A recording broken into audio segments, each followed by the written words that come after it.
আসসালামু আলাইকুম। তো আমরা একটা গজল শুটিং করছিলাম, ছাড়লাম গেছে দিন। গজলটা কিরকম হইলো আপনারা জানাইবা আমরারে। আর আজকে একটা আমরা নাটক শুটিং করছি, নাটকটার বিষয়ে আমরা ডাইরেক্টর সাহেব কইবা ডিটেইলস। নাটকটার নাম আমি কইলাই।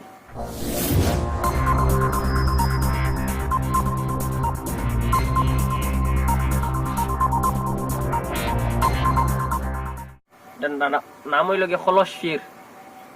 আপনারা হয়তো ভাবতে পারেন খলস ফির খলই ভিড় এটা ওরকম হইব, আসলে এটা কিছু না। খলই ভিড় থেকে এটা সম্পূর্ণ আলাদা।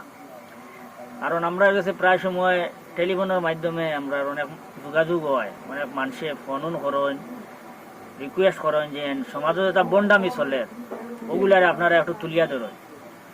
কারণ এখন প্রায় সময় আমরা শুনি ওদিকে ওদিকে খালি ফির হল ভারতীরা। আসলে এগুলো আপনারা বিশ্বাস করবা না। এটা ফির বলতে এটা কিছু নাই। আর কেউ দেন আসানো কিছু দেখাই দিবা আজবি গজবি কোনো কারবার, এটা একদম ফলস, এটা একদম মিথ্যা। এটার আসলে ফিনিশিং কিচ্ছু নাই। এটা হলো মানুষের একটা দুগা দেওয়া, একটা চেষ্মা কিনে নিয়ে। তো আপনারা আমরা এই খলস ফির নাটকটা দেখবা। আর যদি আপনার তোর ভাল লাগে তাহলে আমরা নাটকটা শেয়ার করবা, অন্য অন্য মানুষের দেখার সুযোগ করে দিবা। আর বেশি বেশি করে আমরা চ্যানেলটা দেখবা আর আমরা সহযোগিতা করবা। আর ভিডিওটা আজকে এডিটিং করে দিব রাত্রে, আর কালকে সকালে বা বিকালে আমরা আপলোড করবো। কোন সময় করতে হয়? বিকালে করবো। কালকে বিকালে করো। কালকে বিকালে আমরা আপলোড করবো, তো আশা করি পাইলিবা। কারণ সমাজে অনেক মানুষ আছে যে সত্য মিথ্যা যাচাই করতে পারে না।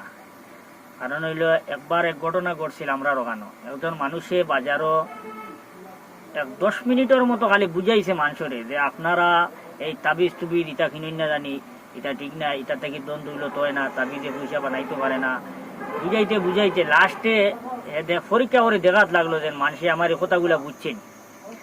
পরীক্ষা করাত লাগিয়ে লাস্টে আবার কইল আমার কাছ থেকে একটা তাবিজ নেই, আপনারা স্বপ্নের মাধ্যমে দ্বন্দ্ব হইল তোর ঠিকানা খায় খবর পাইলিবা, যদি আমার এই তাবিজ আপনি না বালিশের ভিতরে রাখুন, এই করুন সেই করুন।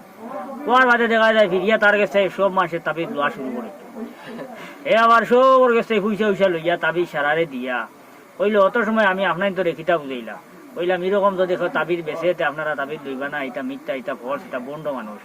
আবার আমার কাছ থেকে আপনারা লই লিলা, অত হেরানি আপনার তোরে বুঝাইলাম, আপনার বুঝানি তো আর কোনো খামো লাগলো না। এই যে টাকাটা আমার দিলাইছেন এগুলো আমি আপনাদের ঘুরে দিতাম না, কারণ এগুলো আপনার তোরে মানে বুঝানির পরিশ্রম হিসাবে আমি নিলাম গিয়া। ও পয়সা যে সময় নিচে কি পকেটে বার করি, পয়সারায় বুঝছেন যে এটা তো হাসাও ভুয়া জিনিস। যার কারণে এটা একটু খেয়াল রাখবা। আর বুঝাইতেও মানুষে বুঝই না, তার কারণে এই ধরনের ভিডিও আমরা বারবার বানাইতে লাগে। ঠিক আছে, ধন্যবাদ সবাই।